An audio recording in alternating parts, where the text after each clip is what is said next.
Well, good morning from St. Bart's in Midtown Manhattan. My name is Peter Thompson. I serve as the vicar here, and whether you're joining us here in person on Park Avenue or online at stbarts.org, it's my delight to welcome you to the forum where each week we have sacred conversations about the things that matter.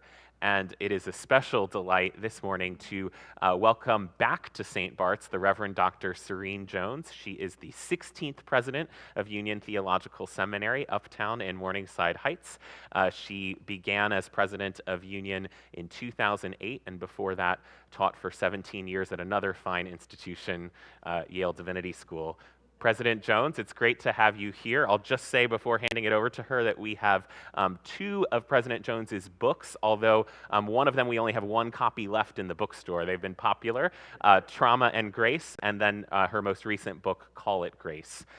President Jones, it's really wonderful to have you here speaking about a topic that I know resonates with all of us, uncertainty. Yeah. So thank you. And it's wonderful to be here and to now be back for my second time at St. Bart's. It's also nice to be here with such good friends as Esley and Keith, long-term friends. And I know that the relationship between St. Bart's and Union also has a very long history, and that we compete with Yale Divinity School for the most number of clergy that come to St. Bart's from either Broadway or Prospect. So it's wonderful to be here.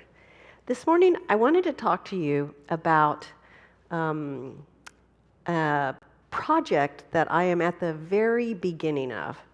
And so I'm not going to present you with the conclusions of a final project.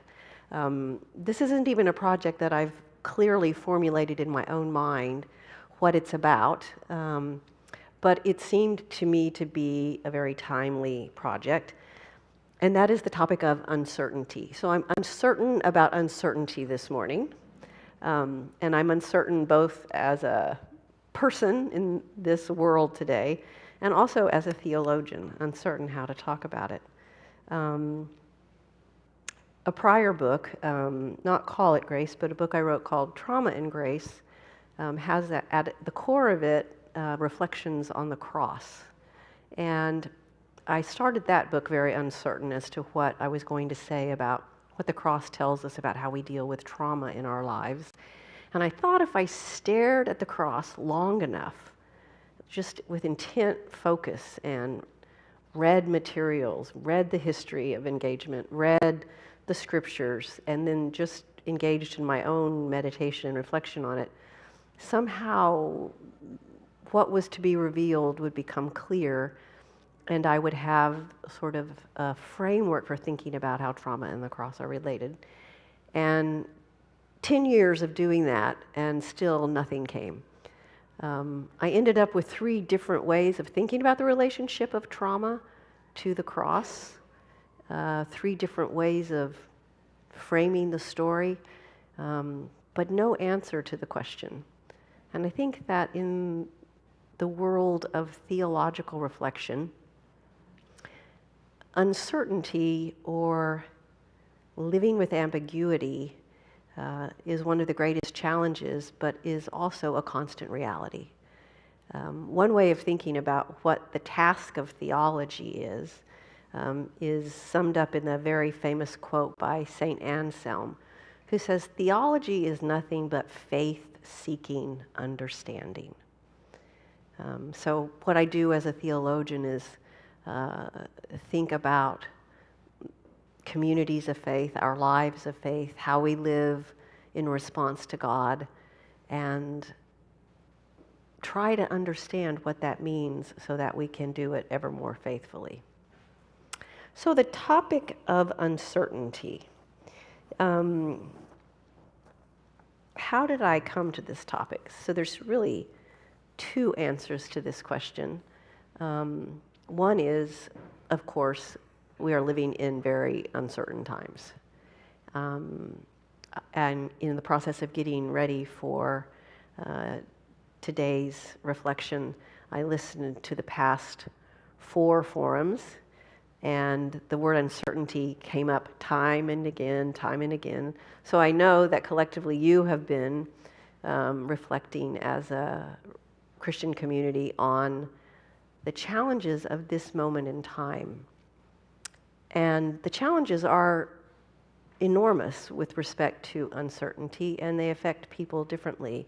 But as the president of Union, I am feeling it, the magnitude of it, in the anxiety that just runs rampant through our community, and in particular through our students, and even more particularly through those who are undocumented, those who are international students, who can't go home and be certain that they'll be able to return to the country. The Muslim students in our community who remember one of his first acts of the soon-to-be president in his former presidency, enacting the Muslim ban. We have a very large trans community who just tremble at the thought, physically tremble at the thought of what this presidency could mean. And the list goes on, and the anxiety is not unfounded. It's related to what I would call realistic fears. But one of the things that we've had to work on together as a community is the dangers that anxiety can produce in communities.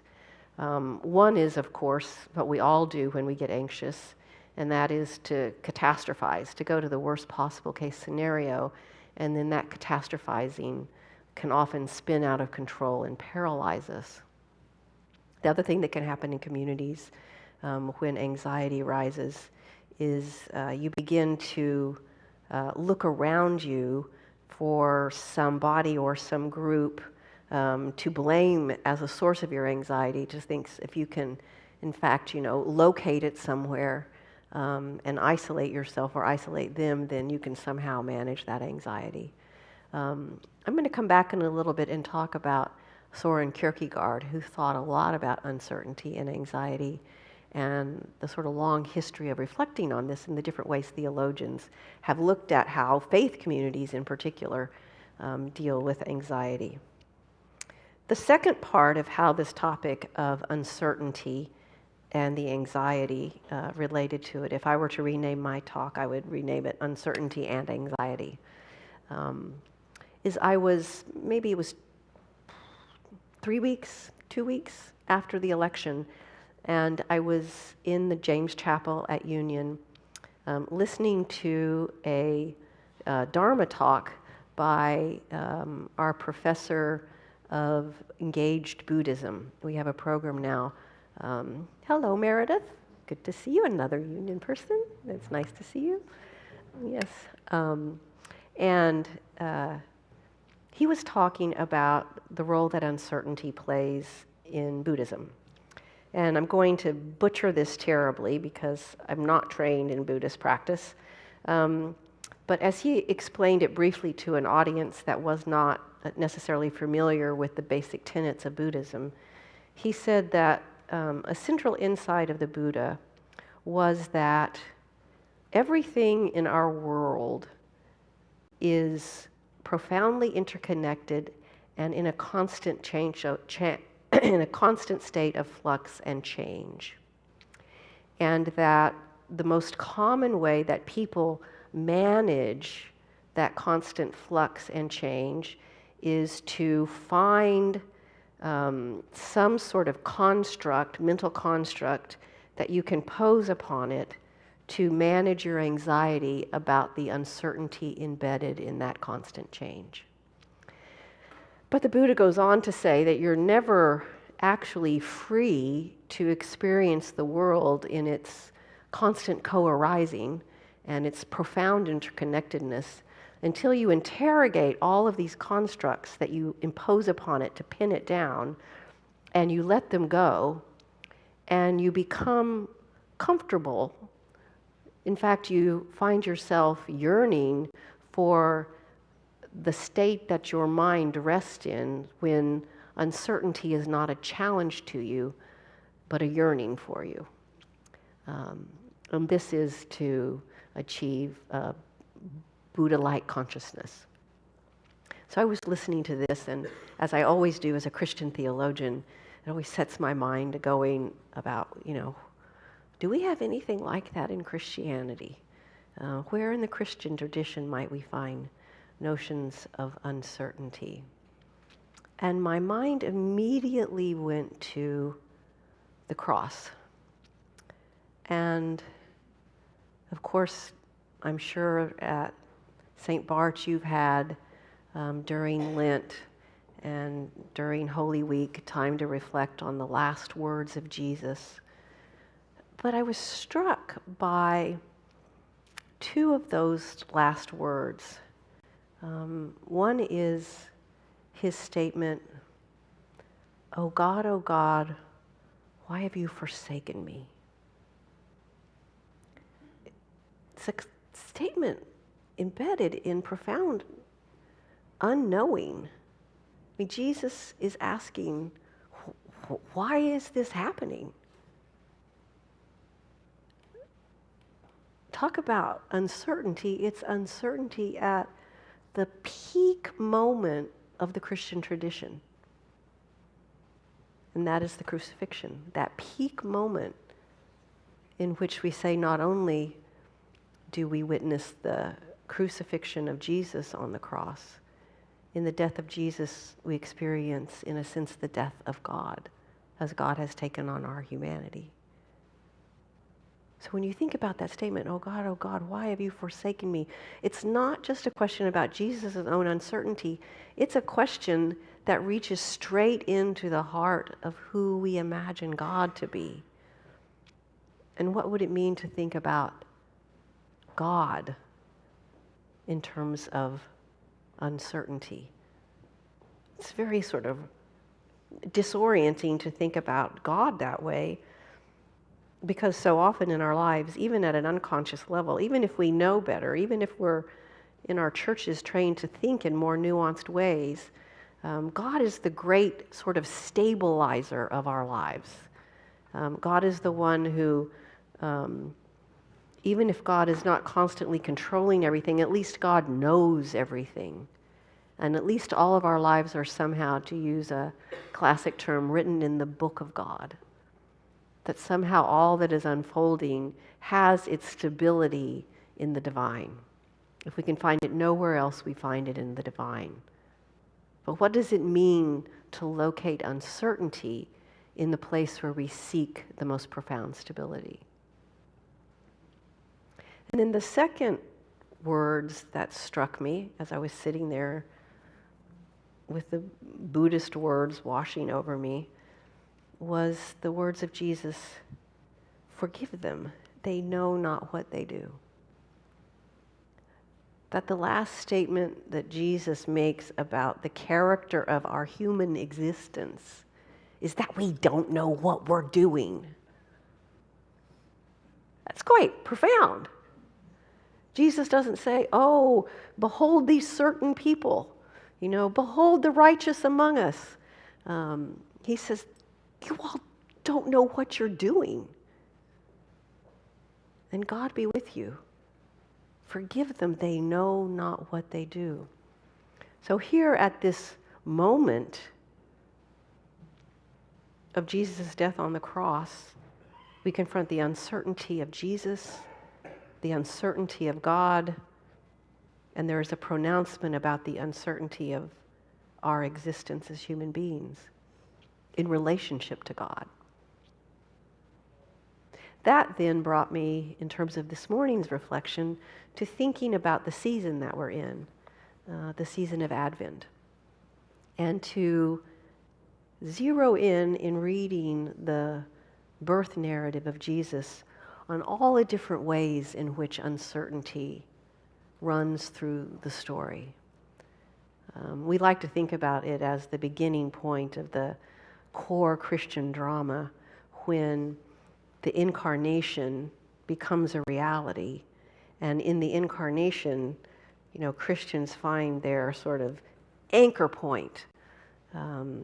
What is it we believe? We believe God becomes incarnate in Jesus Christ and dwelt among us.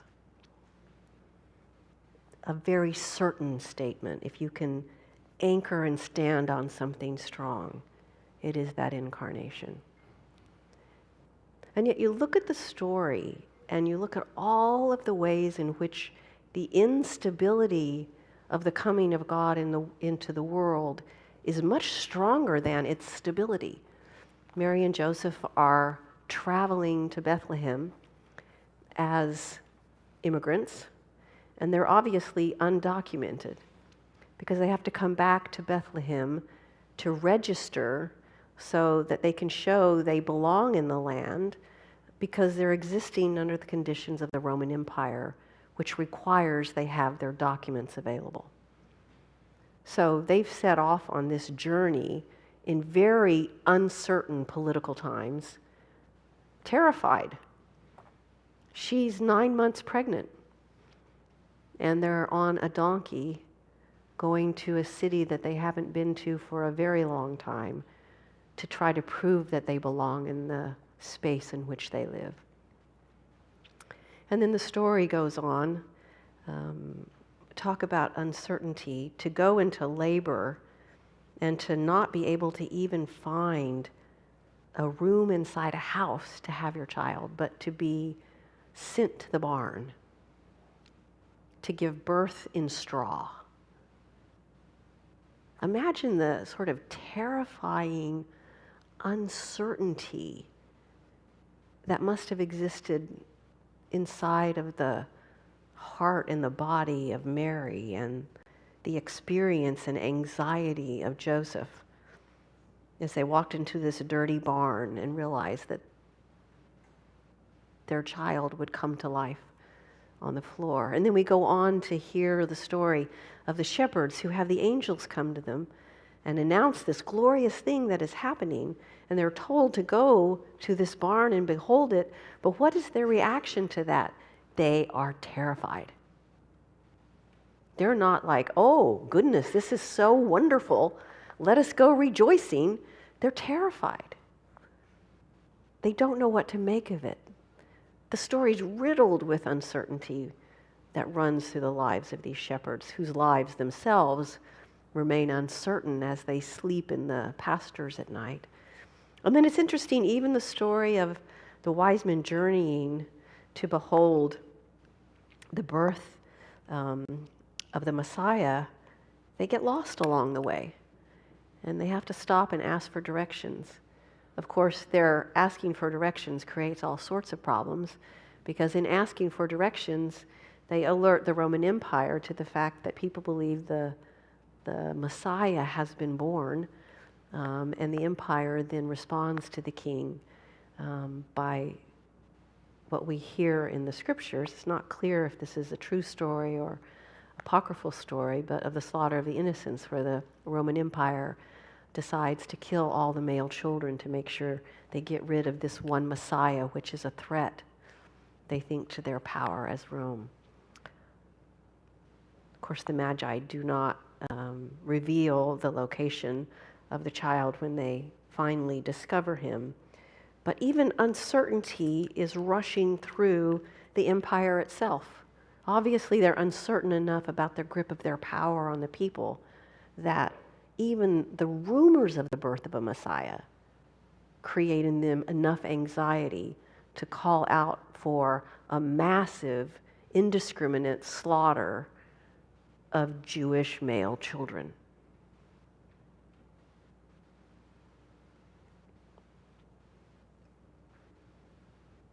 So uncertainty. It runs through both the incarnation, the crucifixion. If we had more time this morning, I would go on to talk about even the resurrection. If you look at the Gospel of Mark, I'll do this very quickly, and hopefully when it comes to your own reflections during Holy Week, you can return to Mark's Gospel. But Mark's, which appears to be the first Gospel written, ends with the women going into the tomb and finding it empty, and having a figure there when asked by the women, where has the body of our beloved Jesus gone? Responds, he has gone ahead of you, and they run away in terror and say nothing.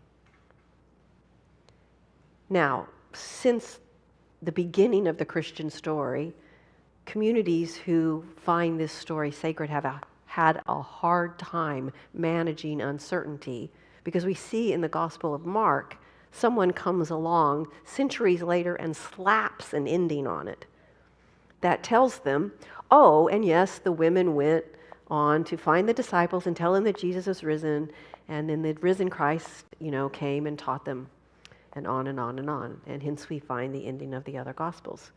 But that says something about our anxiety about the uncertainty of the empty tomb. Anxiety runs through the heart of even the resurrection itself. It's not stable. It's not ground you can put your feet on and press into and find your balance.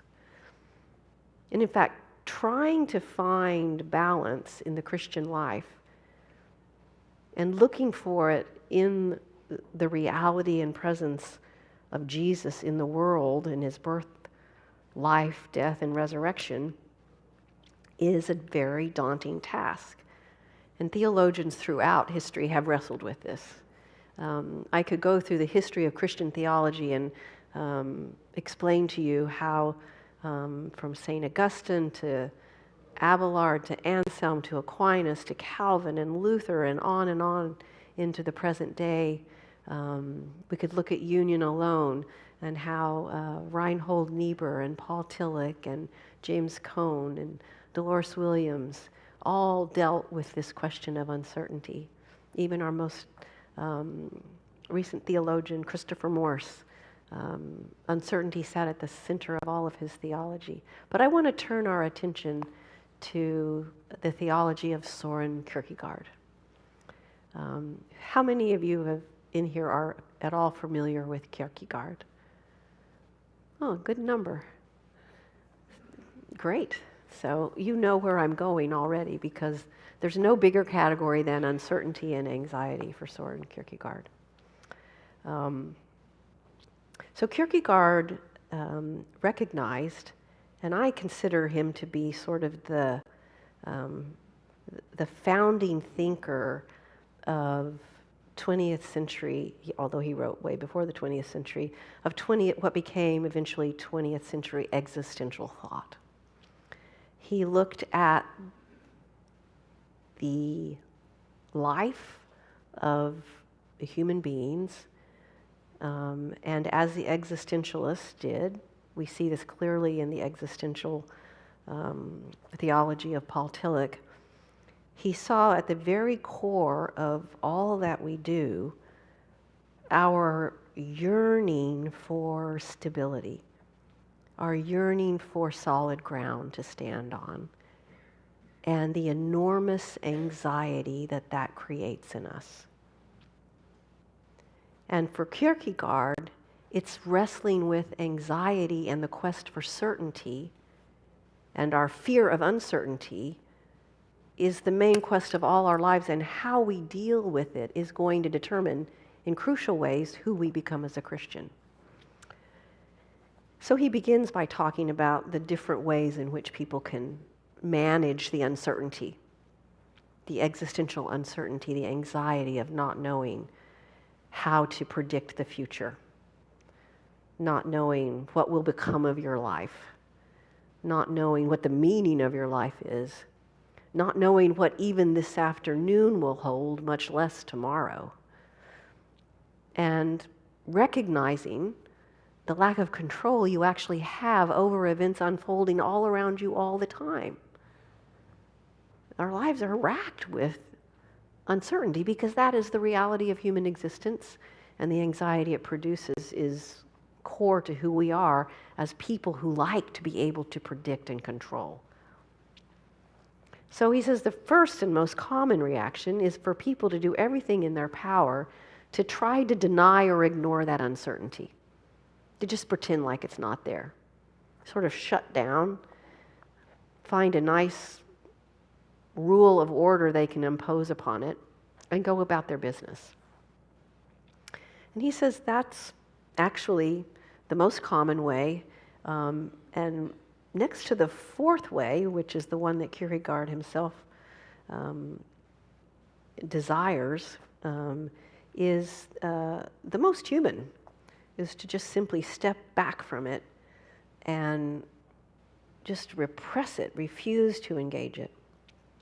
The second way, which I think under the conditions of today's world and the forces of advanced capitalism, is to try to find something in the world around you that you can hang on to, a thing. Be it the fact that the meaning of your life may rest in having a house that you feel secure in, or having a degree that you think will establish and anchor you in the world as a person who is expert at this. Or even having a church home where you think, yes, I belong there. That is a place where I belong and I can find my meaning.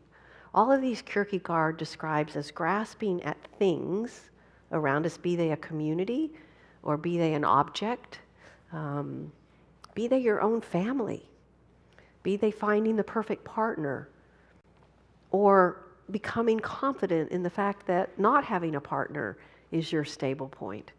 All these graspings that we do at things that we think are going to resolve our anxiety because we attach to them. And Kierkegaard says time and again, if one is thoughtful about the fruits of what that brings, it doesn't finally resolve the anxiety, because none of them can bear the weight of our not knowing.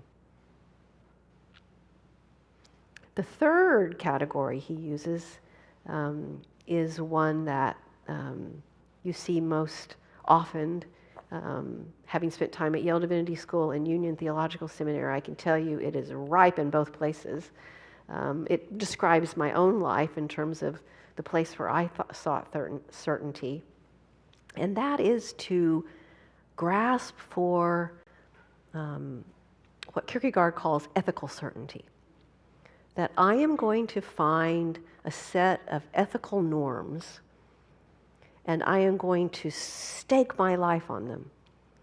And if I can hold on tight enough to those ethics, to that sense of what is right and what is wrong, and place myself on the side of the right, or at least understand myself as constantly struggling towards the right, I can stabilize things in an unstable world.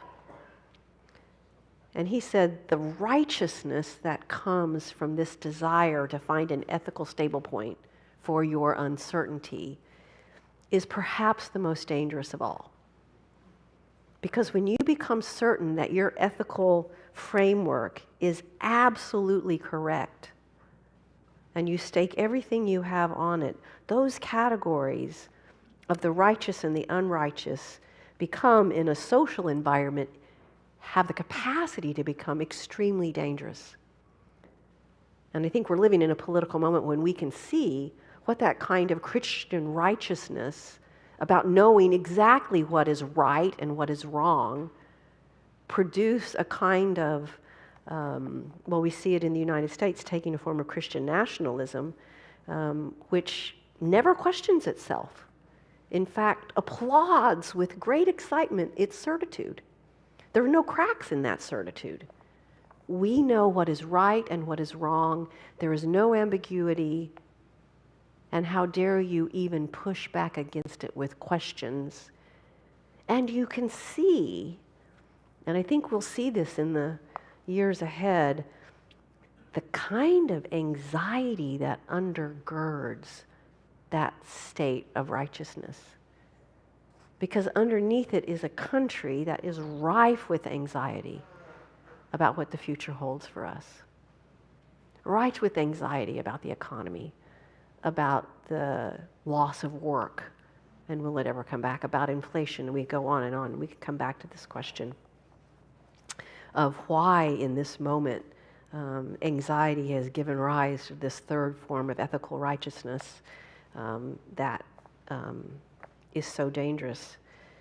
But I want to have a moment to get to Kierkegaard's fourth character who deals with anxiety, and that is the person who he calls the Knight of Faith, Knight. I like to think of it as trying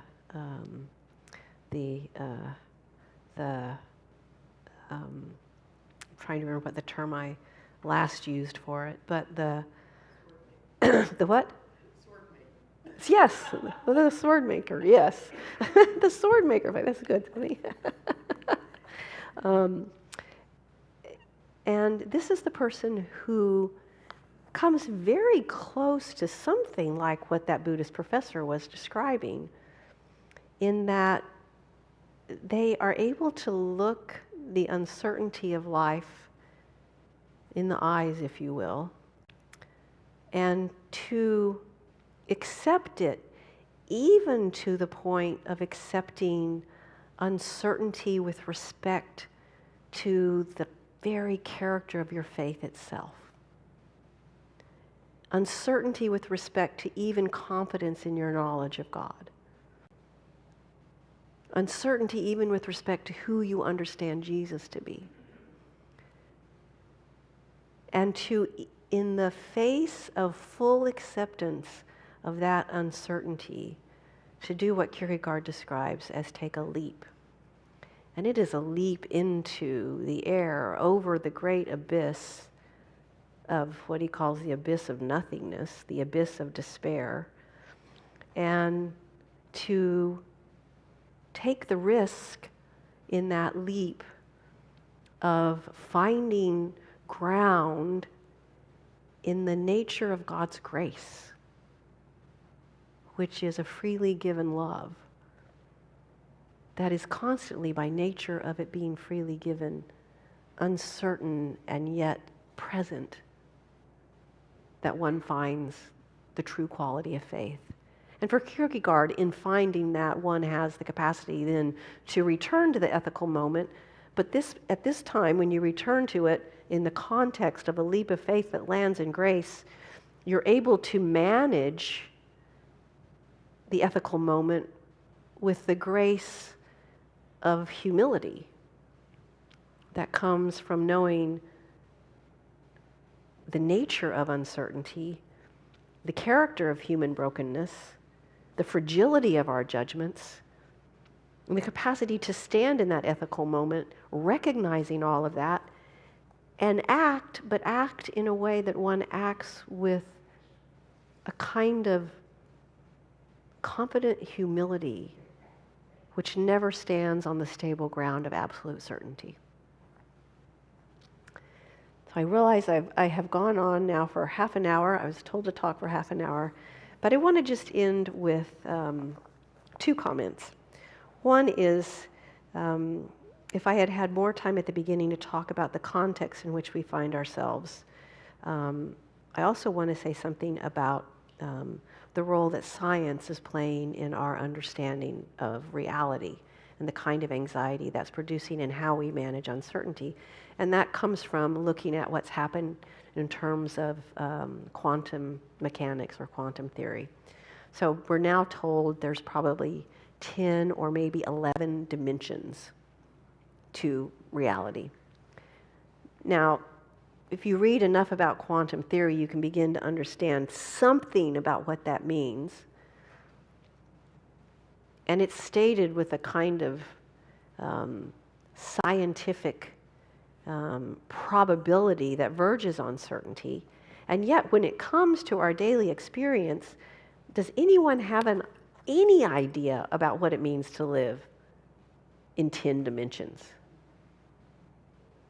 It doesn't define our experience. And so this disjuncture between what science is telling us about who we are, and it doesn't need to be a lie, and our experience of it creates anxiety. Similarly with wave particle theory, we are nothing but waves of particles in constant motion, and yet we look at one another. Do you see wave particles? No. Maybe if your iPhone begins to glitch, you might see a digital particle theory, but It's another place where this sort of uncertainty hangs. And then lastly, I want to talk about the nature of Christian freedom. That when one walks away from certainty and rests in the grace of God, this freely given love of God, which comes to us quite apart from anything that we do to merit it or certainly grab it, and it's nothing that we have control over. When we recognize that the thing that most profoundly defines us is something that exists in the freedom of God at any moment to not give it, and yet God continues to give it, what more uncertain and yet beautiful moment could there be? One experiences in your life radical sense of freedom. That in fact your life is yours to make decisions about how you live it. That it is given to you in freedom and in love. That you can return to this political moment, these uncertain times, emboldened by a sense of freedom to move in the world and to become in the world in a way that is truest to what you experience in your multiple interconnections with the planet and those who are around you and all that co-arises in every moment. Most beautifully, you're free to be present to the moment as it is revealed to you. Present in this moment. Profoundly present. How strange that uncertainty gives rise to the most profound insight one can have into the nature of existence before God. And that is the freedom that arises in uncertainty. So I will stop there and open it up for conversation. There you got me full on theologian this morning, and I'm sorry if I went way off into the ozone, but hopefully a year from now this will be a little more shaped, but just wanted to give you a sense of the many directions that this kind of thinking on my part is moving and why it's important for this moment in time. President Jones, thank you so much for that thought-provoking talk. I got the sense that we were all kind of on the edges of our seats. This is a topic that is relevant to so many of us. We have a few minutes for questions. If you're here in the room and have questions, you can raise your hand. Kate DiTullio will be around with question cards, and you can fill those out. She'll bring them back up here. If you're joining us online, you can type your questions into the live chat on YouTube, the comments on Facebook, or you can email me, pthompson@stbarts.org. Email also works if you're here in the room. While we're waiting for those questions, in my first year of seminary, not at Union, but at the other institution with which you've been associated, they had a clergy person come in my first year and say, before you all get in the pulpit, before you go to your first churches, make sure you have your faith in God worked out, or else it will cause your doubts, your uncertainties will cause untold damage. And that story was coming to mind for me as I was listening to you. And as someone who has charge over so many leaders who are being formed, both for pulpit ministries and other ministries, I'm wondering what you say to your own students about how they can use their own uncertainty in leadership, especially in a faith context. So I'm going to do something very unfair, and I'm going to ask how that worked for you. Did you get it all figured out before you went? I didn't like his advice, and I didn't take it. I mean, it seems to me that the nature of faith is that you never get it all figured out. And you never get it all figured out because at the heart of it is mystery, and not a mystery that's like a mystery you can solve, but deep mystery that is unknowable. And also at the heart of your faith is the reality of in that unknowability, the character of uncertainty. There isn't a theologian you can find in the history of Christianity who has not affirmed that doubt and uncertainty are central to the act of faith itself, or faith would not be faith. You don't have to have faith if you know something is certain. It's not faith.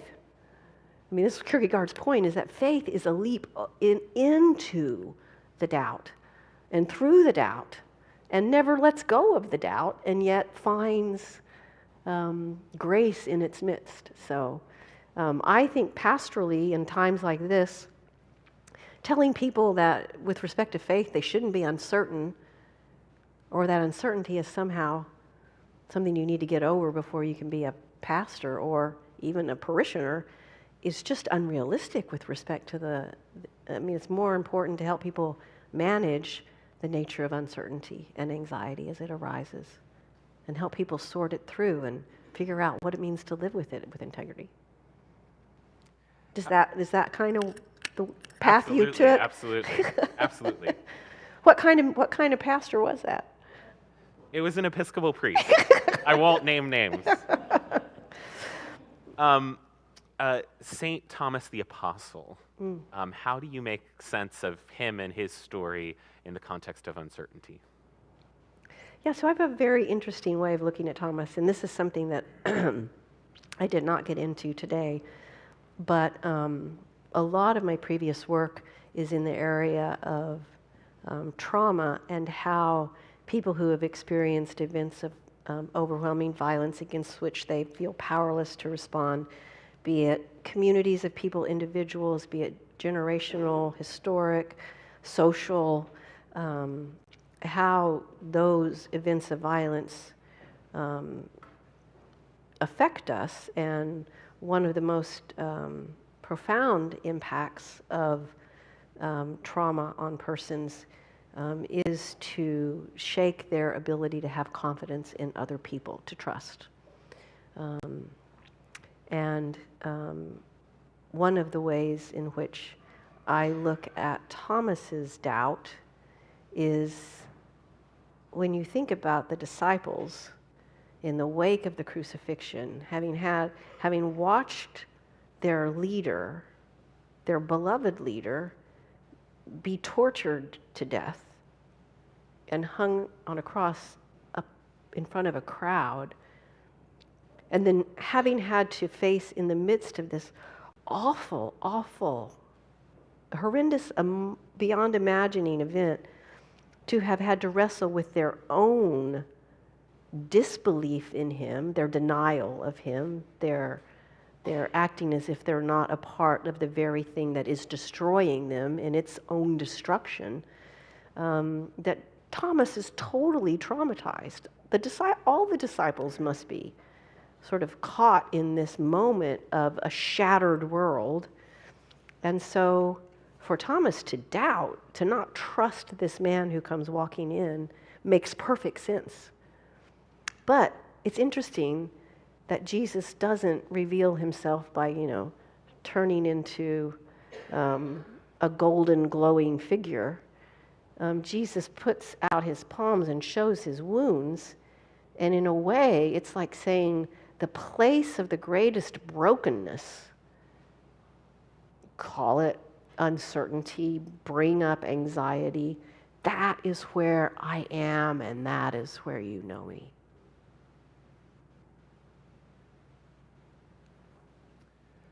The next is a comment, so I'll just read the comment and see if you have any responses. Uncertainty can be thought of mathematically as a bell curve with equal probability of different outcomes. We must not dwell on the catastrophic side of the bell curve.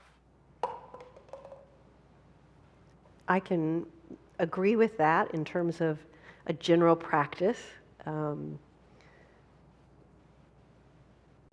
I talked earlier about the tendency to catastrophize. But I do think we need to be also aware that the anxiety around catastrophe is sadly also a reality for so many people in our world. That imagining the catastrophic and then having it descend upon you is a very real thing. That the catastrophic is not simply an illusion that we need to get away from. So I just want to hold that there. We look around us, And I think in particular about life or lack of life in Gaza. That is a place where the catastrophic is reality. And uncertainty is profound. So.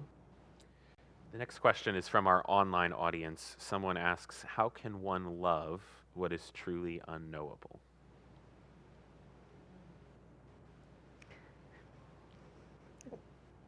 There's so many great ways to answer that question. And also, I'm uncertain how to answer it. But you think about, even in your own life, the people you love, and the people that you truly, deeply love. The more you get to know them, the more you are surprised and yet humbled by the fact that you can never totally know them. Like there's a point at which they remain a beautiful mystery to you. Similarly, God, in God's revelation in Jesus Christ, comes to us both known and unknown in the mystery of God's divinity and God's humanity. And in fact, I think we fundamentally at the end of the day are mysteries to ourselves. We really don't understand ourselves completely. We are mysteries to ourselves. And the ability to manage uncertainty, I think, goes side by side with the ability to accept the mystery that is our lives. I will fit two more questions quickly in. You spoke about Jesus on the cross and uncertainty being right there at the heart of this key moment. Is God uncertain ever? Yes. So I think the theologian that I would turn to, and I would say a lot more, there's so much to say about this, but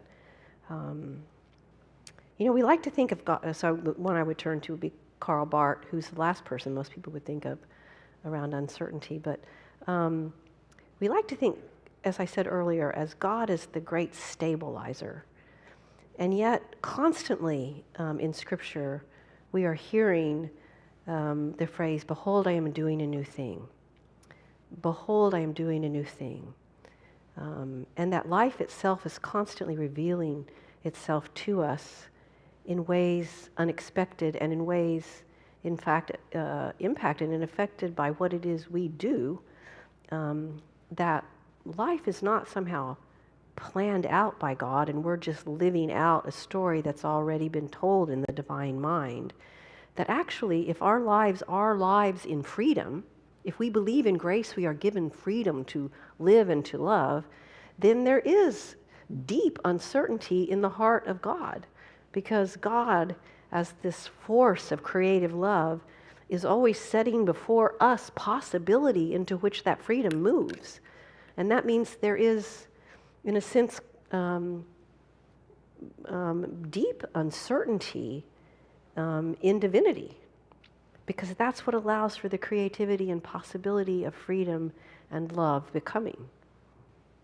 So yes. Finally, from a practical standpoint, in your own life, how do you deal with and manage uncertainty? Besides binge watching TV, I think we all have our different ways of finding that thing that allows us to turn off our catastrophizing brains and actually stop the fight with uncertainty and certainty and the back and forth between it. But I have to say that the older I get, the more comfortable I become with uncertainty. And I do think that that's why intergenerational conversations are so important around questions like these. Because the longer I live, the more I recognize that my life has not gone in any of the directions I anticipated it going. And every day there are surprises that I could not have imagined. And the more open I'm able to become to those surprises, the more fulfilling life becomes when you stop using some sort of ruler that you've created for the order of your life and truly open to yourself, to its surprises and to its creative becomings, the more beautiful it becomes. Strangely enough, in that uncertainty lies a profound and compelling joy. Please join me in thanking President Serene Jones. Thank you. And thank you all for being here. I hope you'll stick around, whether online or in person, and join us for worship at 11 a.m. Again, a reminder that President Jones's books are in our bookstore, the two most recent ones, Trauma and Grace, and then Call It Grace, Finding Meaning in a Fractured World. Next week will be the last installment of the forum for 2024, and we'll be welcoming musician and performer Heather Christian here to talk about the divine feminine. So see you then.